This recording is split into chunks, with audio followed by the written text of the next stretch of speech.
Wa makag-engineer, sayang yung mga utak. Wala mo nag-lawyer, wala mo nag-doctor.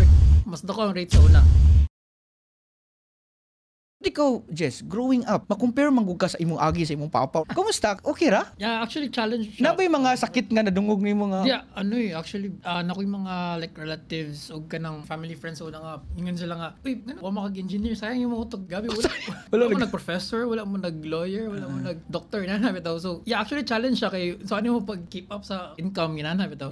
Pero feel ako, ang kilala lang dyan mo i-discover sa mong self is yung passion bitaw. Next level na actually ang income. So, kung ma-discover mo yung passion, imo siyang buhaton perme and then maka-create kag value sa market. Okay. Dira ka magka-income, di ba? So muna ang dapat ma-overcome sa ka beginner nga photographer, di ba? So how does your passion create value para maka-profit ka, di ba? Pila to ka years yun actually yung struggle kay so padayon ko ani or dili. So na tong time magud sa una kay sila papa, good DSLR pa sila. Pamina nimo kusog ang income sa una atong sa imong papa? Honestly lang, mas dako ang rate sa una. Oh ba? Compare karon.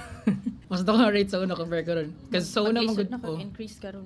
Karon magud tight kay competition. So dagan na pug ka na ba itong mga newcomers nga Low ballers ako na lang mingon.